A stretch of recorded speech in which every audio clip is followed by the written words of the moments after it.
Hello जी, तो आप लोग कैसे हैं। मुझे पूरा उम्मीद और विश्वास है कि आप लोग बहुत ही अच्छे होंगे।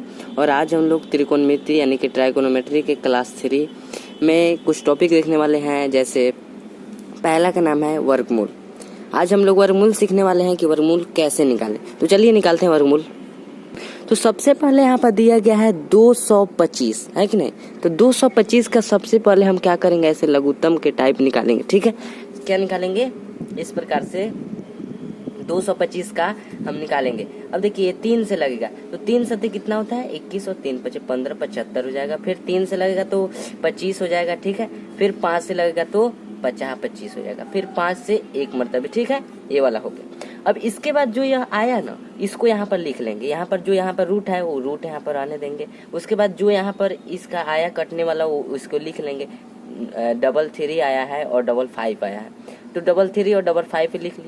उसके बाद हम लिखेंगे कि यहाँ पर 3 कितना है, तो 3 2 बार है तो 3 2 बार हम लिख दिए। 5 कितना बार है, तो 5 2 बार है तो 5 2 बार लिख दिए। उसके बाद क्या है कि जिसका शादी हो गया, मतलब ये 2 गो है तो मतलब इसका शादी हो गया, ये भी 2 गो है तो इसका भी शादी हो गया, क्योंकि शादी में 2 व्यक्ति का शादी होता है। ठीक है, मिलन होता है। तो उस प्रकार से ये 2 है तो 2 के बदला 1 निकल जाएगा, और यहाँ पर 5 के बदला 1 निकल जाएगा। मतलब जो 2 में से 1 निकल जाता है। ठीक है, यहाँ पर 2 को 3 है तो 1 निकल जाएगा, रूट से बाहर निकलता है तो 1 अकेला हो जाता है। अब 5 में 3 से गुना करेंगे तो 5 3 15 हो जाएगा। ठीक है, ये इसका आंसर हो जाएगा। ठीक है, इस प्रकार से अगला कहता है 576। तो चलिए 576 का हम यहाँ पर निकालते हैं। तो 576 2 से कटेगा, तो यहाँ पर 2 दूना 4 और 1 और 7, 2 8 16 हो जाएगा। फिर 2 8 16 हो जाएगा। फिर 2 से कटेगा, 2 एकम 2 चौका 8, 2 चौका 8। फिर कटेगा 2 से, 2 7 14, 2 दूना 4। फिर 2 से कटेगा तो 36 हो जाएगा। फिर 2 से कटेगा तो 18 हो जाएगा। ठीक है, फिर 2 से कटेगा तो 9 हो जाएगा। फिर 3 से कटेगा तो 3 3 9 हो जाएगा। ठीक है, तो जो आया उसको हम सबसे पहले लिख लेते हैं। क्या करना है, सिंपल सी भाषा में सबसे पहले यहाँ पे देखिए इसका जोड़ा लगा देना है। तो इसका जोड़ा ए हो जाएगा, इसका जोड़ा ए हो जाएगा, इसका जोड़ा ए हो जाएगा और इसका जोड़ा ए हो जाएगा। तो 2 का जोड़ा तो 2 पर स्क्वायर लगा देंगे। फिर दूसरा में 2 पर स्क्वायर लगा देंगे। फिर तीसरा में क्या हो जाएगा, यहाँ पर 2 पर स्क्वायर लगा देंगे। फिर उसके बाद क्या हो जाएगा, 3 है तो 3 के पर स्क्वायर, मतलब 2 है तो 2 पर सब पर स्क्वायर लगा दिए। स्क्वायर इसको बोलते हैं, 2 को स्क्वायर बोलते हैं। 2 2 है तो 2 के पावर 2 हो जाएगा। फिर यहाँ पर 2 2 है तो 2 के पावर 2 हो जाएगा। फिर यहाँ पर 2 2 है तो फिर यहाँ पर 2 के पावर 2 हो जाएगा। 3 2 बार है तो 3 के पावर 2 बार हो गया। ठीक है, अगला लिखते हैं कि इससे जो बाहर निकाल लेंगे। 2 2 गो है तो 1 1 बाहर निकलेगा। तो यहाँ पर 2 है, यहाँ पर 2 है तो 2 गो 2 है तो 1 निकलेगा। यहाँ पर 2 गो 2 तो 1 निकलेगा। फिर यहाँ पर 2 गो 2 तो 1 निकलेगा। फिर यहाँ पर 3 2 गो है तो 1 बार निकलेगा। अब इसको गुना कर लेंगे। 2 दूना 4, 4 दूना 8, 8 3 24। तो यही इसका आंसर हो जाएगा। ठीक है, वर्गमूल ऐसा ही निकालते हैं। ठीक है, अगला कहता है 32। रुकिए, चलिए 32 का निकालते हैं। 32 का यहाँ पर निकालते हैं। तो 32 2 से कटेगा तो 16 हो जाएगा। उसके बाद 8 हो जाएगा। उसके बाद 4 हो जाएगा। उसके बाद 2 हो जाएगा। ठीक, तो यहाँ पर हम सबसे पहले क्या करेंगे, इसका जोड़ा लगा लेंगे। तो जोड़ा लगाएंगे तो इसका जोड़ा ए हो जाएगा और इसका जोड़ा ए हो जाएगा, लेकिन इसका इस 2 का जोड़ा नहीं निकलेगा। तो चलिए हम इसको लिख लेते हैं। 2 के पावर 2 हो जाएगा। फिर इस 2 के पावर 2 हो जाएगा, और ये अकेला 2 है तो चुपचाप इसको अकेला 2 लिख देंगे। ठीक है, अगला है कि इस 2 के बदला में 1 2 निकल जाएगा बाहर। इस 2 के बदला में 1 2 निकल जाएगा। रूट से बाहर निकलता है तो 2 के बदला में 1 निकलता है। तो रूट से बाहर निकालेंगे तो 2 के बदला में 1 निकला, इस 2 के बदला में 1 निकला। और यह 2 का कोई जोड़ा नहीं है तो यह रूट में ही रह जाएगा। जोड़ा नहीं है मतलब रूट में रह जाएगा। तो यहाँ पर गुना देकर और यहाँ पे इसे रूट में रख देंगे। उसके बाद इसमें गुना करेंगे तो 2 में 2 से गुना करेंगे तो 4 हो जाएगा, और 2 है तो 4 रूट 2 हो जाएगा। यही इसका आंसर हो जाएगा। ठीक है, अगला कहता है 64। अगला 64 कहता है। तो 64 का चलिए निकाल लेते हैं। तो यहाँ पर 64 का हम निकाले तो 2 से कटेगा तो 32 हो जाएगा। उसके बाद 2 से कटाएंगे तो 16 हो जाएगा। उसके बाद 2 से कटाएंगे तो 8 हो जाएगा। उसके बाद 2 से कटाएंगे तो 4 हो जाएगा। उसके बाद 2 हो जाएगा। ठीक है, उसके बाद कितना हो जाएगा, 2 हो जाएगा। अब यहाँ पर हम लिखते हैं एक मिनट। अब यहाँ पर हम लिख लेंगे जिसका जिसका जोड़ा लगा है। तो इसका जोड़ा लग गया है, इसका जोड़ा लग गया है और इसका जोड़ा लग गया, तो सबका जोड़ा लग गया है। तो चलिए हम इसको लिख लेते हैं रूट में। यहाँ पर रूट है तो रूट है, उसके बाद इसका जोड़ा तो 2 के बदले में 2 हो जाएगा यहाँ पर।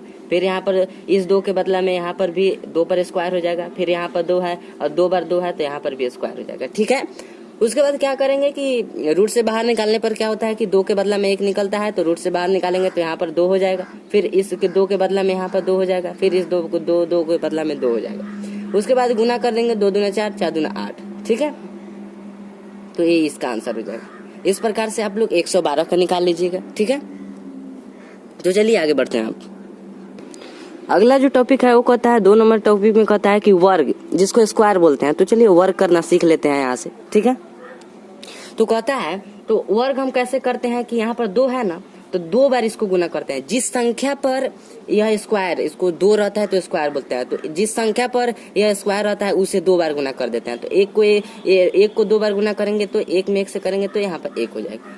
फिर यहाँ पर 2 पर 2 है तो यहाँ पर 2 बार गुना करते हैं इस संख्या को जो यहाँ पर कोष्ठ के अंदर रहता है। तो 2 को 2 बार करेंगे तो 2 दूना 4 हो जाएगा। इस प्रकार से 3 को भी 2 बार करेंगे, मतलब जितना पावर पर आएगा। तो पावर पर कितना है, 2 है, मतलब यहाँ पर इसके कोष्ठ के ऊपर कितना है, इसको पावर बोलते हैं, तो 2 है। तो 2 बार इसको गुना कर देंगे तो 3 टाइम कितना हो जाएगा, 9 हो जाएगा। फिर 4 को 2 बार गुना कर देंगे तो यहाँ पर 4 चौका कितना हो जाएगा, 16 हो जाएगा। पहाड़ा नहीं पढ़ना है, बल्कि इस पे स्क्वायर है ना, तो जिस संख्या पर स्क्वायर रहता है उस संख्या को 2 बार गुना किया जाता है। फिर यहाँ पर 5 है तो 5 को 2 बार गुना करेंगे तो 5 यहाँ 25 हो जाएगा, है कि नहीं। हो गया यहाँ पर 50 25। ठीक है, चलिए आगे बढ़ते हैं। इस टाइप से हमने यहाँ पर 12 का कर दिया है, तो 12 बराबर 144 होता है। तो चलिए हम इसको गुना करके बताते हैं। देखिए यहाँ पर गुना करते हैं, 12 में 12 से गुना करेंगे तो 2 में 2 से करेंगे तो 4 हो जाएगा। फिर 2 में 1 से करेंगे तो 2 हो जाएगा। 1 में 2 से करेंगे तो 2 हो जाएगा। 1 में 1 से करेंगे तो 1 हो जाएगा। इस प्रकार से यहाँ पर 4 हो जाएगा, 2 और 2 4 हो जाएगा और 1 हो जाएगा। तो कितना है, 144 आ गया। ठीक है, और इसका एक ट्रिक भी होता है, जैसे यहाँ पर हम 12 का होल स्क्वायर लिख दिए। ठीक है, अब इसका ट्रिक देखिए। ट्रिक कहता है कि ये जो 2 है इस 2 को 2 बार गुना कर दीजिए। ये जो 2 है इसको 2 बार गुना कर दीजिए तो 2 दूना 4 हो जाएगा। उसके बाद इसमें इससे करके इसमें इससे कीजिए, तो 1 में 2 से कीजिएगा तो 2 हो जाएगा और 2 में 2 से कीजिएगा तो 4 हो जाएगा। ठीक है, और उसके बाद इस 1 का होल स्क्वायर कर दीजिए तो यहाँ पर हो गया 1। ठीक है, 2 को 2 बार गुना कर देना है तो 4 हो जाएगा। इसमें इससे गुना करो और इसमें इससे गुना करो, तो 1 में 2 से किए तो 2 हो जाएगा और 2 में 2 से किए तो 4 हो जाएगा। 1 को फिर 2 बार गुना कर देना है तो 1 हो जाएगा। ये रहा इसका ट्रिक। ठीक है, इस प्रकार से आप लोग इन सभी का गुना कर लीजिएगा और आ जाएगा। ठीक है, तो चलिए आगे बढ़ते हैं। आप अगला जो टॉपिक है वो कहता है लंब, आधार और कर्ण कैसे किसको यहाँ पर पहचाने।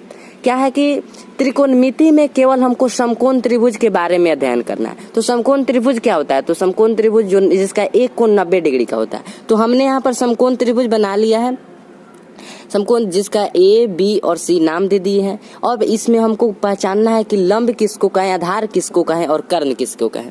तो सबसे पहली बात कि हम थोड़ा सा आपको बता दे रहे हैं कि इसको कर्ण कहते हैं। इसको क्या कहते हैं, तो इसको कर्ण कहते हैं। इसको आधार बोलते हैं।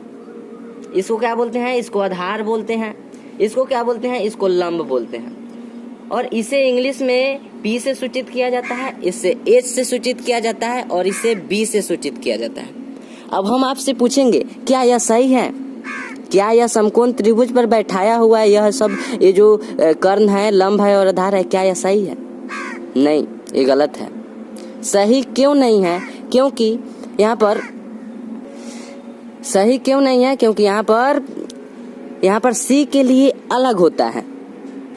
C के लिए क्या अलग होता है, तो लंब अलग होता है और आधार अलग होता है। और A के लिए क्या होता है कि लंब अलग होता है और आधार अलग होता है। लेकिन ये जो कर्ण है ना, इस कर्ण का एक निश्चित है कि यह कभी बदलता नहीं है, यह कभी बदलता नहीं है। लेकिन लंब और आधार बदलता रहता है कोण के हिसाब से। अब देखिए, कोण जैसे C के लिए लंब अलग होगा, आधार अलग होगा। A के लिए लंब अलग होगा, आधार अलग होगा। ठीक है, और लेकिन कर्ण कभी बदलता नहीं है। चलिए आगे समझते हैं। अगर हम कहें कि कोण C के लिए कर्ण, आधार, लंब कौन सा है, तो चलिए हम कोण C के लिए बताते हैं। कोण C के लिए इसको क्या बोलते हैं, इसको कोण बोलते हैं। इसको कोण और यह C, कौन सी के लिए क्या क्या, तो कर्ण, लंब और आधार। तो सबसे पहले हम कर्ण देखते हैं। तो कर्ण कभी बदलता नहीं है, तो कर्ण क्या हो जाएगा, कर्ण एसी हो जाएगा। कर्ण बदलता है तो कर्ण नहीं बदलता है, तो कर्ण एसी हो जाएगा, ठीक है। लेकिन लंब और आधार बदलता है। अब देखिए हम एक और कंडीशन है कि यदि आपको कर्ण पहचान में नहीं आ रहा है तो क्या कीजिएगा कि समकोण के सामने, यहाँ पर 90 डिग्री एक कोण खड़ा रहता है तो 90 डिग्री का होता है, तो समकोण के सम्मुख भुजा, ठीक है। कर्ण कैसे पहचाने, तो कर्ण के सामने हम यहाँ पर लिख दें, यहाँ पर लिख दे रहे हैं, क्या लिखे हैं कि समकोण के सम्मुख भुजा। तो यहाँ पर समकोण है, यहाँ पर क्या होता है, समकोण बनता है। तो समकोण के सम्मुख भुजा मतलब सम्मुख का अर्थ होता है सामने वाली भुजा। तो समकोण के सामने वाली भुजा कौन सा है, एसी है, ठीक है। तो यहाँ पर क्या लिखा गया है, एसी, नहीं तो यह सबसे बड़ी भुजा तो एसी ही होती है। दूसरा है कि लंब पहचानने का क्या तरीका है, लंब हम कैसे पहचाने। तो चलिए यहाँ पर हम कंडीशन लिखते हैं। तो लंब में देखिए हम क्या लिखे हैं कि लंब में लिखे हैं कौन सी के सम्मुख भुजा, मतलब कौन सी के सामने वाली भुजा। यहाँ पर ऐसे करेंगे, तीर का निशान देंगे कि कौन सी है, तो कौन सी के सामने वाली भुजा, सम्मुख भुजा कौन सा है, ए बी। तो कौन सी के लिए लंब क्या हो जाएगा, तो कौन सी के लिए लंब ए बी हो जाएगा, ठीक है। समझे कि नहीं, नहीं समझे और समझेंगे, ठीक है। और चलिए आधार के देखते हैं, आधार की। अब देखिए आधार में हमने लिखा है कि कौन सी के संलग्न भुजा। अब संलग्न का कहने का अर्थ है कि सटा हुआ। अब कौन सी के सटा हुआ भुजा कौन सा है, बीसी। तो हम क्या लिख सकते हैं यहाँ पर, बीसी, ठीक है, बीसी लिख लिए। चलिए एक बार और समझते हैं, कि कौन सी के लिए कर्ण, लंब और आधार कौन कौन होगा। तो सबसे पहला है कि कर्ण, तो कर्ण क्या हो जाएगा, तो समकोण के सम्मुख भुजा। तो समकोण के सम्मुख कहने का अर्थ है कि समकोण के सामने। तो यहाँ पर हम 3 का निशान दे दिए हैं और इसके सामने क्या पड़ रहा है, एसी। तो हम एसी यहाँ पर लिख दिए हैं, ठीक है। दूसरा है लंब, लंब और आधार क्या होता है, बदलता रहता है। तो कौन सी के लिए यहाँ पर बात किया गया है, ठीक है। तो कौन सी के लिए सी के सम्मुख भुजा, क्या लिखे यहाँ पर, कंडीशन होना चाहिए कि कौन सी के सम्मुख भुजा। तो कौन सी के सम्मुख भुजा कौन सा है, ए बी। तो यहाँ पर हमारा क्या हो जाएगा, ए बी हो जाएगा हमारा यहाँ पर लंब, ठीक है। उसके बाद है कि आधार को कैसे पहचाने। तो कौन सी के संलग्न भुजा, संलग्न का मतलब सटा हुआ। तो कौन सी यहाँ पर है, यहाँ इसके सटा हुआ कौन सा भुजा है, बीसी। तो हमने यहाँ पर बीसी दे दिया, ठीक है। तो ये यहाँ तक आज के लिए, और मिलते हैं कल की क्लास में, ठीक है।